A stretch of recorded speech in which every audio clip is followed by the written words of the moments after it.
My name is Robert Geller, and what I'm looking to do is hit the ground running with a new position in outside sales and marketing.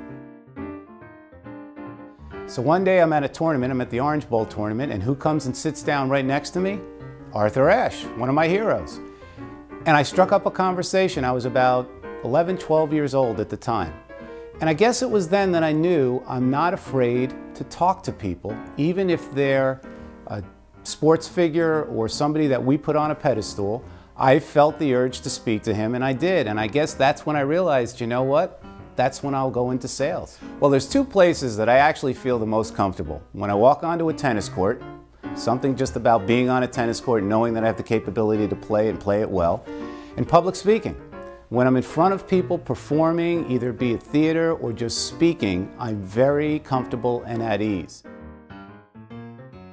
My greatest attributes are, the fact is, I'm friendly, I like to engage in conversation with people, but I think more importantly is I'm a good listener. I listen to what people are saying. School in Florida, what could be bad? Came down to play tennis, realized when I got down there that as good as I thought I was, these guys were that much better, but I did play as an alternate on the team. I got a great education at Rollins College.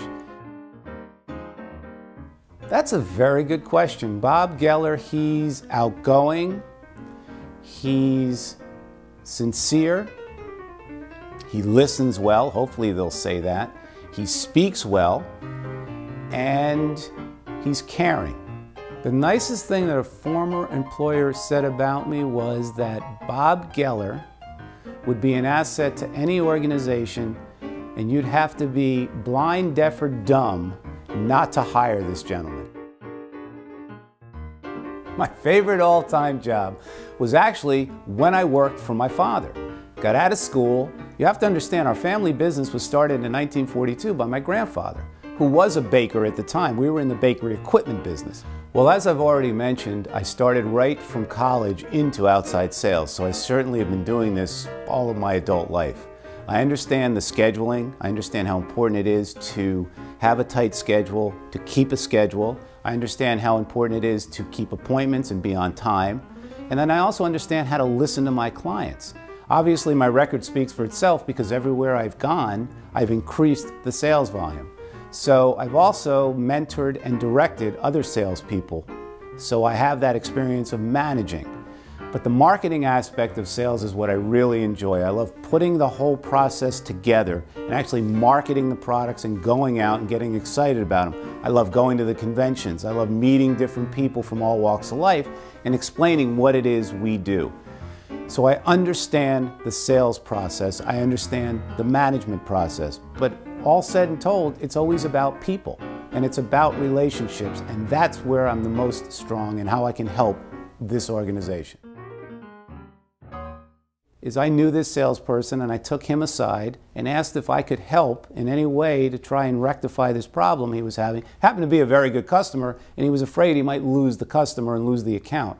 So what I did is I accompanied him, even though I was not the sales manager, to see this client, to see this customer, and from sitting down and actually listening to what the problem was, we were able to come to a solution that made the customer happy, certainly made the salesperson happy, and we were able to maintain the account.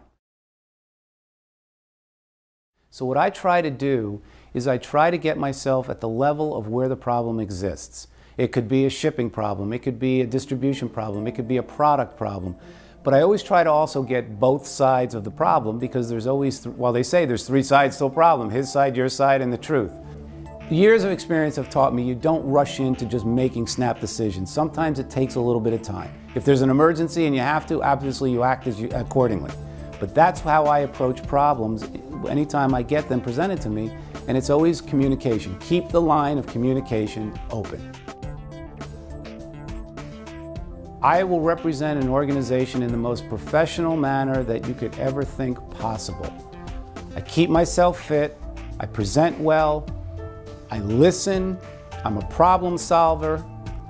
I would think these are things that an organization such as yours would want in a marketing and outside sales position.